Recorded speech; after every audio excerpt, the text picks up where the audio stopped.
What is up, guys? Seeing if I have anybody on board here.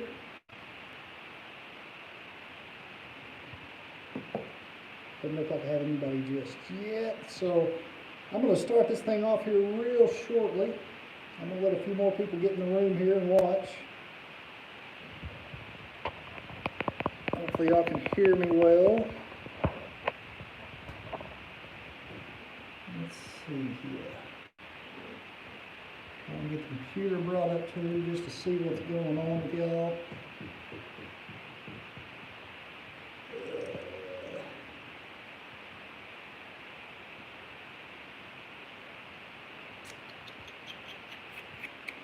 What's up, guys? You got two of you up? Let's see. What I'm trying to do is just pull my messages up on my computer so I can read them without having to scroll on my phone. What's up, Chris? What's going on? This is the first time I've tried this here on Smokey CNC Woodworks. I've never done a live stream before. Just thought I'd give it a whirl and see what happens.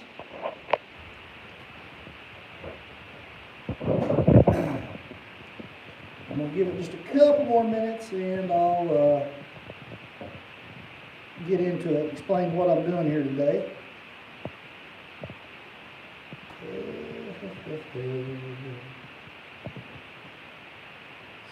don't know why I can't find. There we go, I found my live video, so I'll start watching it here and I'll follow comments.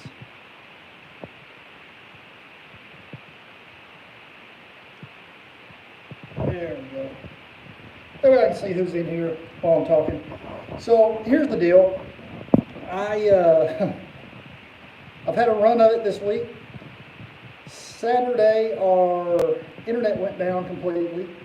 I had to call in late at night, got somebody actually to come out on Sunday. He got it up and running. They of course weren't as thrilled with me, but I explained, you know, I have to have it. Man, there's a heck of a glare on this thing. So I'm obviously out here in the CNC room.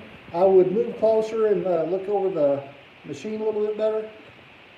Unfortunately, if I go about 2 steps back from where I'm at right now, I lose service because we just haven't reached that far. So like I said, I lost internet access and I couldn't get much going. I couldn't get anything to upload. So late last night, I came out here and was going to go ahead and cut something, and I could get nothing to go right. So my camera started acting up. So I went back in the house, messed with it till after midnight, finally got it up and running, and thought, okay, I'll get up first thing this morning and do it. Only to come and find my computer's down again. Lovely. So I was hoping to get a few people on here, answer some questions. So far it looks like I've only got one that said anything, which is cool. But, well, I guess I've only got 4 people up. So coming down the road, what I plan on doing is I'm going to be doing quite a bit of Christmas stuff. We've got a couple of trade shows coming up that we're going to try to do. Yeah, Doug, technology is great when it works right. When it's not working right, I'm an unhappy guy. So anyway, we're going to try to do more Christmas stuff. I've got several ideas. I actually found 2 or 3 extra graphics today, and I'll be cutting those. And so we're going to be doing a lot of Christmas because, you know, it's a big time of year for all the trade show stuff. I've got a couple of orders standing on the back burner that I still need to do. And beyond that, it's just kind of whatever come across. I've never told you guys this before. If y'all have something that you really want me to cut, and you have a graphic, I'll do it. I mean, I'll cut it on the channel. And then if you want it, then we'll have to talk about price. Because obviously I can't get rid of this stuff for free. But if any of y'all ever wondered if, when I've been in these videos, if you notice my lips a little moist, I do dip all the time. So, if you were curious, yes. Kenneth Spivey, so true. Yeah, it's The technology side of things, how far do you travel? Trade shows, is a 100-mile radius worth it?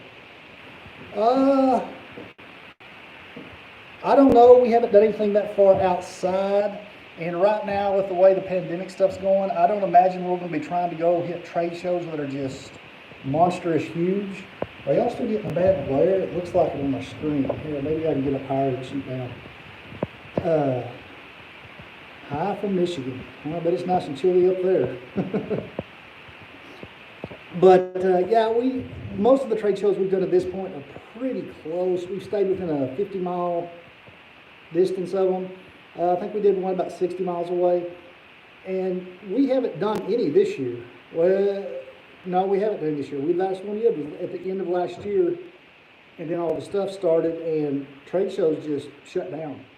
So we've got two coming up. We've got one coming up here locally, and then we've got one coming up south of us in Ardmore, Oklahoma, which we did last year, and we did really good at it. So my only fear of it is I don't know if the turnout at a trade show is going to be that great this year. It may be. I mean, because you come to Oklahoma and people, you don't see masks anywhere. I mean, it's crazy.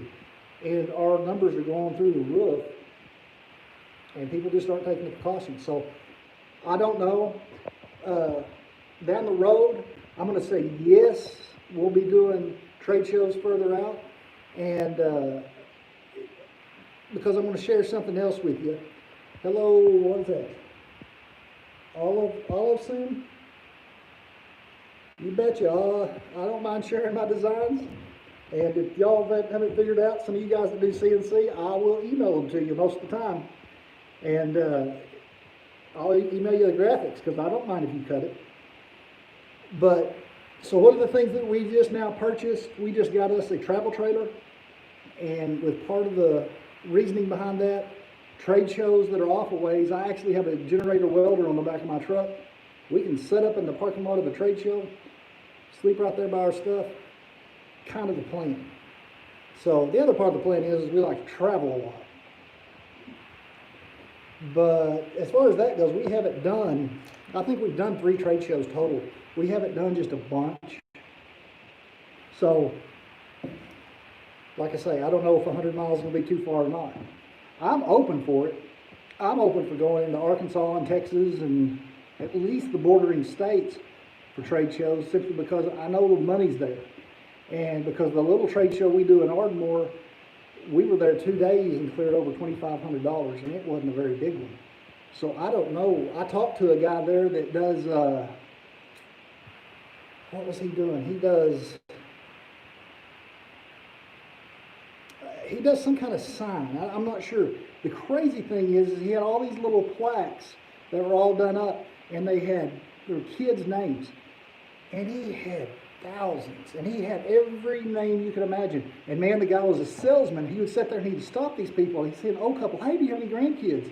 What's their names? And he'd start thumbing through, pull them out, and they would buy it on the spot.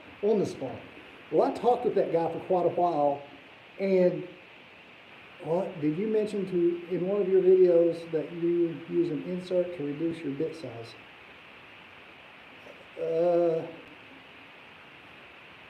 Oh, you're talking about like a collet. I don't use an are you talking, hang on, let me show you. Okay, what this is a collet. And you can see right there, that is a 1/8 inch collet. And so that's how I can change bits. So I use a 1/8, having to stretch because I can't get away from my window. See, and that's like a 1/2 inch. And then I've got a 1/4 inch, which is on the machine right now. And oh yes, a reducer that goes, oh, I don't think so. I haven't ever used a reducer that goes inside the collet. I've just got a bunch of different sized collets. And I don't really know what you're talking about, the insert. And if I did mention it, I didn't mean to mislead you, because I sure haven't used anything like that. Hello from Rhode Island. Hello, David. So anyway, back what I was saying. The guy, he has all these wooden deals that have all these kids' names in it with a graphic and all sorts of stuff on it. And he was a great salesman. Well, I was talking to a guy in the booth across from him, and he too travels all over the United States doing these things. He said the dude that was doing the names, $1 million a year. Now granted, the guy is hitting like 50 trade shows. That's almost one a week. I'm not going to hit 50 trade shows. I'm more about 12, maybe one a month. He's working harder than I plan on it. I mean, I did my hard work. I served OHP for 20 years. I don't plan on going to that hard of work again. I'm looking around because I'm trying to figure out how I'm going to sit down, because hopefully I don't lose you here. Let's see. I've got another little, if I can move all my wood. I've got a little seat. Hopefully this will work and not blind y'all. Oh, much better. And I just knocked the water bottle off the table. Man, that's close up. And grainy. And the light's bad. Good gosh. See if I can set in front of the light. This just isn't working with a flip out here. So I'll just hold it. So anyway, yeah, the trade show thing's a gold mine. And I hope we get into it full swing, and when all this stuff clears up and we don't get to doing it all the time, or we go get to doing it more, I'm hoping that, hey, that there works, I get away from the lights.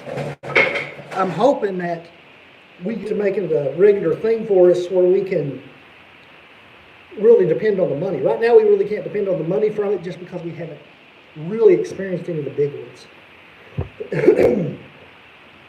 So, what is your best seller? Oh, you know, it's probably going to sound crazy, but you remember when I did Wahoo boards, the marble game?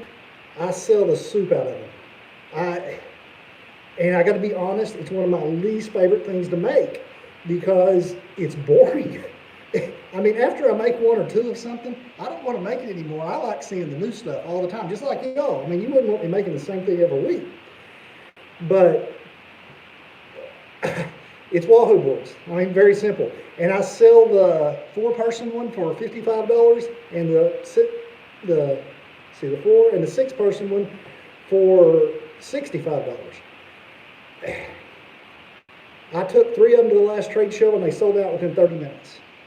I mean, people love them. And I've always got people requesting them around here. I make a bunch of them. I just don't enjoy making them. And probably next to that, y'all look back early on when I started the channel, I did a Jesus cross and it had his likeness inside the cross. That was a big seller. I sell a lot of those.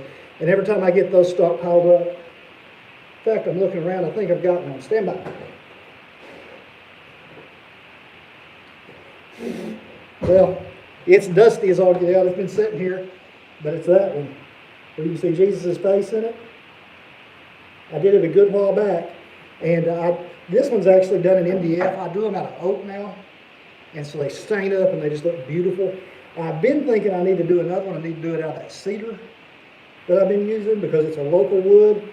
And the coloring on it, I've got some right here. So, I mean, I could do it in something like that. And I mean, that's just a beautiful wood. And I think this would come out great in that. So, that's another good seller. And beyond that, I mean, most of the time, the other thing that sells a lot is established signs. So, whenever you put, like, myself and my wife, let's see, what do those sell for? The crosses sell for $65 also, and which, you know, to me sounds insane. The way I come up with the money on it is machine run time or plus 20% for finish work, sanding, painting, all that stuff. And the computer program I use figures up the runtime. Do you have a joiner? Can you say again what your top seller, please? Have you ever carved anything in PVC? Okay, I don't have a joiner. What was the other one? And my top seller is Wahoo boards. It's the one that has, it's just a marble game. It's kind of like aggravation. And the next one, have you ever carved anything in PVC? No, I haven't. You know, I've had somebody else hit me up about that, and I'm really interested in it. I just haven't got to that point. Usually I'm staying busy enough that by the time I'm ready to shoot a video, I've got to cut it in wood. So, and then my wife on top of it, she's my biggest buyer. You're going to learn that probably both of the wreaths that I've done are going to her. I was actually going to do a video tonight over just building something in the shop, some Christmas trees out of wood. But it's a CNC channel. I mean, I don't know if you guys want to see me just doing woodwork. So I try to keep the CNC incorporated in it. You're going to have to give me 1 second. I've got to take care of my nasty habit here. There we go.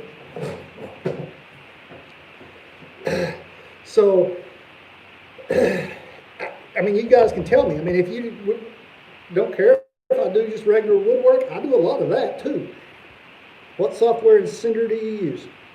Software I use is Vktech Aspire. That's my programming software. If you check it out, you'll find out that's the top of the line.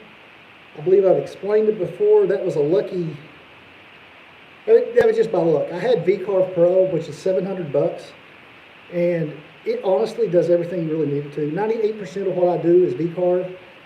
Well, I bought it and I went to a casino. I know, you're not supposed to go to casino. Well, I hit $1,300. So for $1,300, I could send it to the company, and they had upgraded me from VCarve Pro to Aspire, and I could do 3D stuff. So that's what I did. And to me, it was an investment.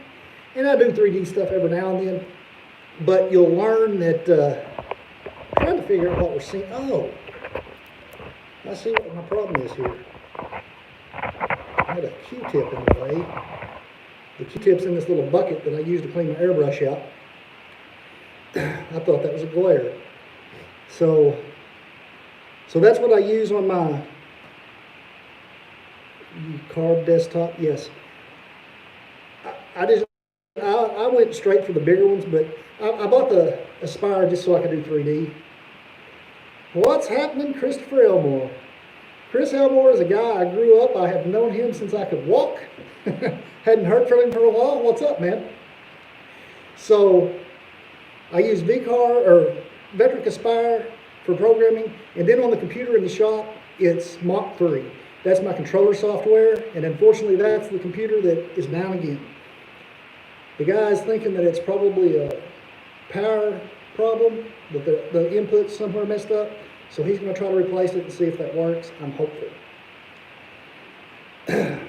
I have watched both you and Daniel Arms for a while. Was shocked when I realized you knew each other. Yeah, we actually worked highway patrol for 13 years together because he retired at his 14th year and I retired a year before him. I've known Daniel since before he was on the patrol. He was a jailer at the local county jail, and that's where I was first introduced to him. And we'd talk all the time there. We'd running people in and out, you know, doing the work of law, you know, bringing in visitors and booking rooms for people. But yeah, Daniel's been at the YouTube thing a lot longer than me, and there's no word for it, he's killing it. I don't know if he's talked about the kind of money he's making off this. We'll just say it's 5 figures and it's a ways up there. And that's what he does every month. That's why he retired early, because he can depend on this for a way of life. Do you ever buy STL files for 3D? I never have. I've never bought any of the files. All the files I've used, I've done the graphics on them. And I'm a police dispatcher. We have guests here too. Yeah, guests. Yes. They're always happy to be there too, aren't they? I don't regret retiring a bit, especially now. I honestly believe now if you've got anything other than your salary that's coming in, you're a walking target for a lawsuit, because that law enforcement has changed so much that it's hard to do the job. I mean, you got to walk on eggshells, not to hurt anybody, or, you know, if they fight, you can fight back, but don't fight back too hard.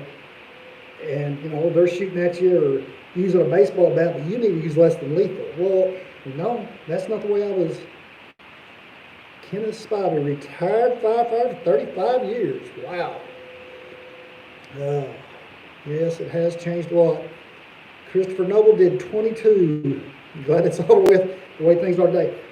I've honestly talked to some people, to some young men that were talking about going to law enforcement, and I can be honest, I asked them if they got any other qualifications, if there's anything else they could go do, because I don't push anybody to go to law enforcement now. It's just gone off the rails. And I wouldn't, let's put it this way. Our son is 25. If he called me and said, hey, I'm going to law enforcement, I'd be going, no, we need to talk. Go do something else. Don't go into law enforcement. It's just, I just don't find the risk isn't worth the reward of it anymore. Yes, you still get to go help people, but the fact of the matter is you may go help somebody and it doesn't turn out perfect, they sue you. I mean, it happens. It's irritating, and it's just the way things have gone. And that's what I find laughable. I enjoyed listening, but supper is ready and I'm hungry. I don't blame you, Marvin. I already ate. Eddie Hall, we love the law enforcement. I too still really appreciate law enforcement. That's why I find it laughable whenever they're talking about defunding police. Do you edge join boards for your larger projects? Just thinking our Christmas shopping is going to be... Okay, so if y'all read Chris Elmore's comment there, I don't know how many years have we done it for, man, I'm 46. I bet it's been 20 plus years. Every Christmas, we head out and do all of our Christmas shopping in one day, just he and I. And we go out, and it may take us 12 hours, it may take us 5. So he put the comment that this year it's just going to be us sitting side by side on the couch on Amazon buying everything. You're probably right. Do you edge join boards for your larger projects?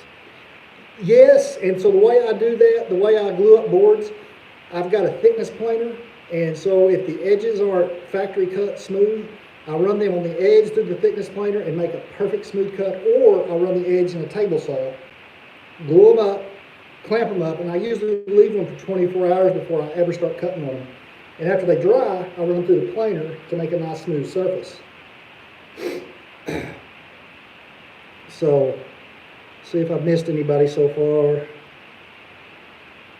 But anyway, what I was talking about law enforcement, I find it laughable that people want to defund police. And I was watching a show, and I think it was in Seattle. The officer had to go to a protest, and it was a defund the police protest, and he had to stand by because the people protesting were worried. So he had to go protect them. Do you have a video in using the planer for that? I do not. I've really showed little of me using the planer. I'll make a note of it. I mean, down the road, I probably won't make a video just all over that, but I'll just show you at the first of one of my videos how I do that. I'll go next time I glue one up, I'll video gluing it up, and I'll throw it right up at the front of the video. That way you can see what I'm doing.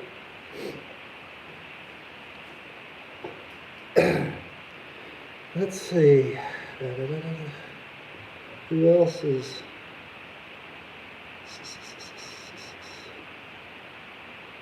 Man, I'm killing it. I guess I'm answering all the questions.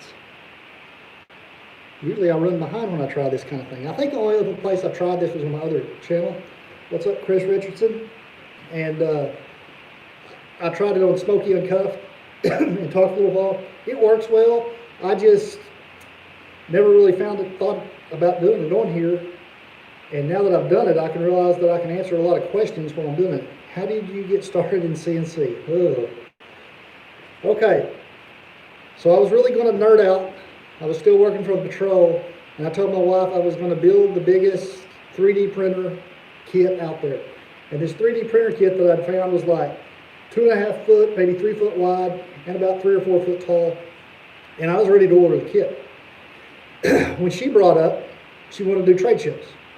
And so I tossed it around a little. Well, to me, a 3D printer and a CNC machine are the same thing. They use an XYZ axis. So I started researching CNC machines and how much they cost. So once I figured out how much they cost, I started looking at parts. So I built my frame, ordered my parts, and just put it together. Now, the unfair part that, most people don't know, I have a background of computer science in college, so I programmed computers. I've torn computers apart for a long time. And the reason I'm not tearing my own apart, the guy I take it to has all the diagnostic tools, and so he can run all the test lights. And so that's basically where I ended up in this. And it was just from that idea. Wow. Warren says he has 3 machines. Well, you're deeper in it than me, Warren. I don't have 3 machines. So the other side of it, the building the table, I grew up with a dad being a carpenter or a contractor. I've also built a big business south of town, which was RV boat storage, and so we welded the entire 100 units up ourselves, and the only thing we didn't do was skin them. And I hired a crew to come in and skin them because they could skin like a 25, 30 unit building in a day, and it had taken us months. So other than that, we did all the framework, and we planted it all in the ground. I honestly don't own that business anymore. I sold it when I retired and got rid of a whole lot of debt.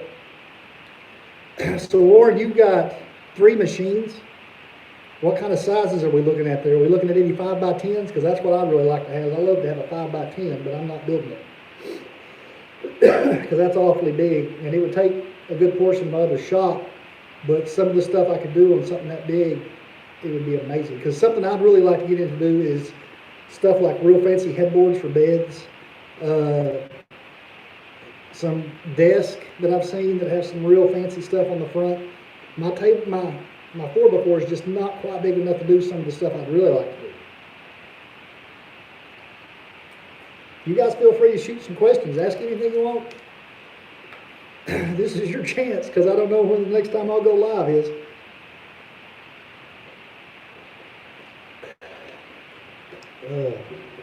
So there's several of the guys that are on here regularly. I know you get a lot of storms. Don't you have a backup power system? I do not. So I would love to. I'd love to put a backup generator on my place. They're pretty pricey for the size of house we have. We've got a oversized house for just her and I. But I'd love to. That's all I can say is I'd love to, but I can't afford it. And honestly, when it's storming bad, I don't come out here. If the weather's real bad, I don't try cutting projects. You have lost a lot of projects due to that. Have you lost a lot of projects? Honestly, I've lost, I think, 1. And that's just because I wasn't thinking and came out here and I knew it was going to storm. What kind of paints do you mainly use on your project? Okay, this is one of my big questions that get asked a lot. It's Createx paint. It's opaque. I buy this at Hobby Lobby, and it is an airbrush paint. And I've got, I don't know, a dozen colors. I don't use a lot of different colors that often, because one thing I've found is that when I use yellows, whites, if I stain over it, it messes up the paint. And if I stain over black, it doesn't mess it up. One. Not that big a one. I'm open build 40 by 41. A small one that's 11 by 14, and one that is about, and one I built about 12 years ago. Wow, he's been at this a long time. I know you use an airbrush. Would you recommend that I use spray cans? You're actually going to see on the next one I do, it's one of those that I programmed on the last video. I'm actually going to use a rattle can on it, part of it, not all of it, because it's a big surface, and I'm not going to try to airbrush that whole big surface. Shop Saber is a good machine. Okay, yeah, I really don't know much about industrial machines or ones that companies build. I'm only familiar with mine. I've never messed with anybody else's.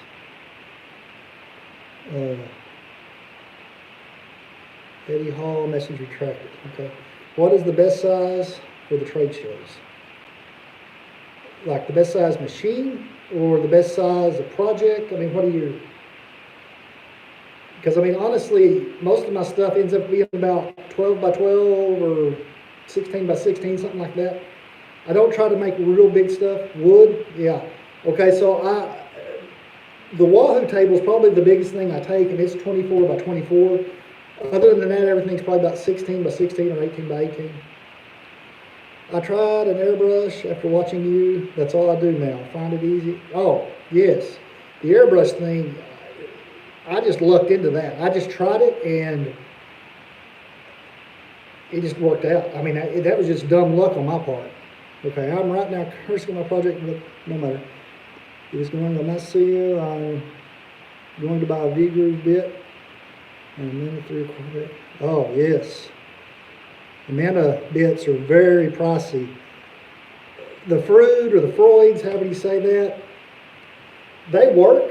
I'm afraid what you're going to find if you're doing any hardwoods, you're only going to make it through about 4 or 5 projects where you need to either sharpen them or get a new one.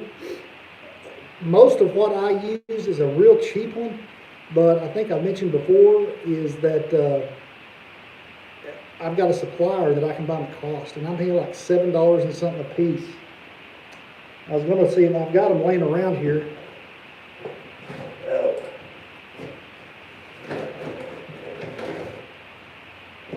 Mine are Vermont, America, and you can see it's a 90-degree V, and I get them at their cost of $7.30.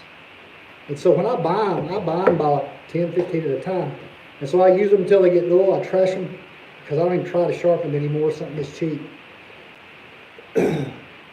Okay. Have you any recommendations for finding cheap wood? Well, if you have a local cabinet shop or a local furniture shop, a lot of times they will let you go through their scraps bins out back. We've got a cabinet shop that will let me do that. I get some more exotic wood from them. I've got some cherry from there, some alder. I hadn't got any walnut, hadn't tried walnut. I'm afraid walnut, that'd be a 1-bit cut, and I wouldn't get anything else out of it. Been doing woodwork for about 40 years. Want to get CNC, but don't know if I can do the programming part. Man, Eddie, I'm going to tell you, if you go with Vector, there are enough videos on YouTube alone to teach you to run VCarve. It's not hard. And I mean, honestly, a lot of the artwork that I do, it has a trace. I mean, if you watch the video where I did the programming, it has a trace feature. 90% of the time, I go with what it traces. At most, I just clean up a little bit. I take up little odds and ends out of it.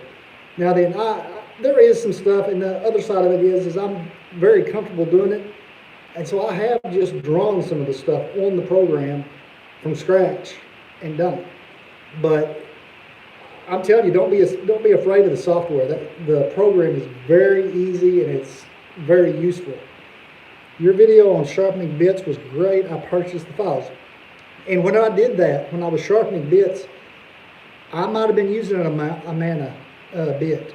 And those things are pricey. And so I wasn't about to do that thing, cut 8 or 10 times with it, throw it away. So I sharpened it, and I actually don't have it anymore. I sharpened it down to where it was no longer a 1/2 inch. I mean, it was getting down closer to a 1/4 inch. I was sharpening it so much. So, yeah, it's very useful. On the more expensive ones that have those little files to sharpen that stuff, I just found a way that I could do better. Or I could do it easier. I don't know if it's better, just by buying the cheap ones. Do I have any sponsors? I do not. I don't have any sponsors.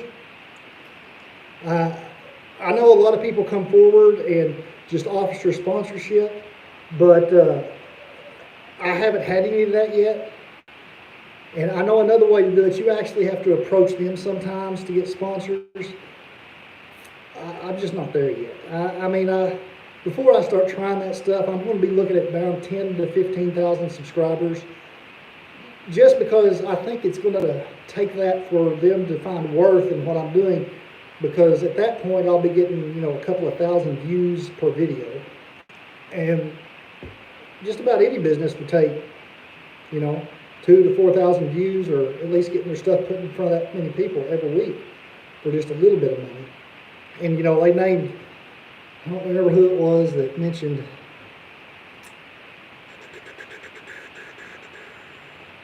David, is it David Benito, maybe? Anyway, David, you know, he said he was watching Daniel Arms and my stuff for a long time before he realized that we even knew each other, which Daniel lives, 10 miles from me, 12 miles from me. And I know him very well. In fact, Daniel and his wife are the ones that introduced me to my current wife, to the wife I have. So, and I say current wife, I've only been married once. So, you look at he's got several sponsors, and he can demand some real money from them simply because he's putting his stuff in front of 420,000 subscribers. Some of his videos get 200,000 views a pop. So that would make a difference. And I mean, people they stream to him just to get him to put their stuff on there, which I don't blame them. It's good. It's easy advertisement. Okay. I love the airbrush method you use. What airbrush do you recommend? Honestly, what I use is a Iwata Revolution. I really don't know much about other airbrushes. I know they do sell some like at Hobby Lobby and places like that that are a lot cheaper. The Revolution is $100 a pop. I actually have two of them. I usually would use one. I've got one that's torn down over here, and I have it soaking. I try to keep them cleaned out pretty well, and that's the only one I've ever used. And the reason I've got those is because it was either a birthday gift 2 years in a row or a Christmas gift, and it's from my brother. So he found them, he bought them, and I liked them. Okay. Ron, do you advertise your work or just use word of mouth from people you do projects for? I really don't advertise it. Just about everything that I sell is either an order from one here or from somebody local. And no, we don't advertise it. Now, when my wife had a store, we did put a lot of it up in there, and she would sell it out of the store. Or when we go to trade shows, we do it. Most advertisement I do is I wear my hoodies and my t-shirts all the time that say Smokey CNC Woodworks. I get questions, then I tell them what I'm doing. And so I do get some stuff from that. I made some clamp holders in my CNC that work great. There's one project that you found. One project that you made that you found helpful. Oh, I don't know what I've made with my CNC that's been overly helpful to me. I mean, most of what I've done is plaques, signs, and odds and ends like that. I really don't. I mean, I don't think I've made any storage or jigs that too much out of mine. Most of mine's just been what you've seen on here, and it's just colorful graphics, and it's the stuff I like doing. I do have stuff down the road I'd like to try, and I'm going to at some point. I don't always get there as fast as I think I can, simply because I get other parts of life get in the way. I made a 3.5 inch box end wrench to tighten my shower down. Well, that's interesting. Wow, there's an old mud flat. Thanks for the videos and the help with my project. You're an inspiration. Let's see, what clamping method do you prefer? Well, the clamping method I'm using right now is a Rockler Screw down clamp. You'll see me loosen them and tighten them. Let me see if I can get one off here real quick.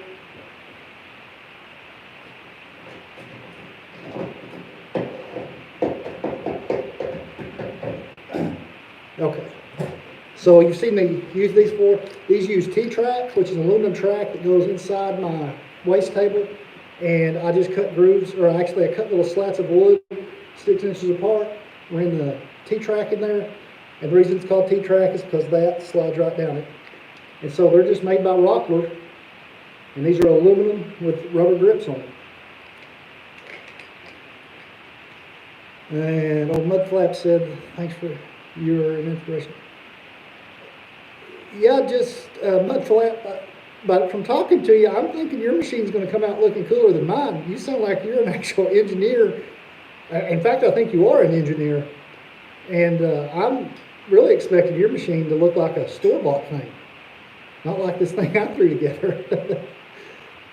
You ever use the tape and glue method? No, I haven't. I've had a couple of instances where I only used 2 clamps. One of those turned into disaster. That's why I almost always put 4 clamps on everything, because that one came apart and went slinging off all around the room, and I was taking cover. So I had never tried the glue and tape because I'm just a little leery. What size wood is the biggest you will work with, and what type of wood won't you work with? I don't know what the biggest would be. I mean, I've used stuff over an inch thick, and it's pretty awesome. And in fact, I've done some cedar that are over an inch thick. Wood I won't work with, I haven't done any walnut. I'm kind of just how hard it is. I'm afraid it'll just demolish a bit. Oh, Mudflap says, I'm not an engineer, I'm an ER nurse. But just listening to his terminology, I was guessing you had it going on. So yeah, I mean, just real hard woods, I'm not crazy about. Oak is about as hard as I want to go because it eats up bits pretty fast. I guess another one would probably be bamboo, because bamboo is like super hard.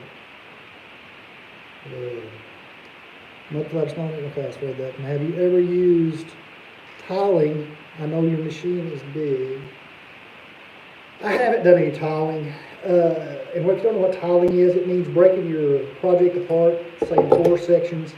And so you do a section here, a section here, a section here, a section here, then you put it all together and it's one big CNC thing. I haven't done any of that. I probably need to learn how to do that.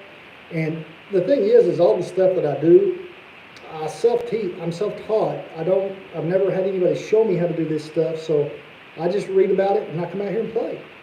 And that's how I figure out how everything works. Settings and stuff like that, that's how I learned settings, is I just jumped into it and there we went. So I'm going to turn my phone real quick and see if I can see a percentage. Whoop, my orientation's low. I had a low battery life come on a while ago, and I hope my phone doesn't kick off. Okay, so I'm caught up in questions. So with that, my phone is getting low on power, and I do apologize that it wasn't a cut this week. I was planning on doing a cut today, and like I said, that computer went back down, and I'm hoping it's just a power source, and he's going to be able to replace it, and we'll be up and running by Friday, and I'll have something cut by Friday. And other than that, I've got nothing else. So guys, that's going to be about it. If y'all hadn't subscribed yet, just do so. And I'll see y'all next time.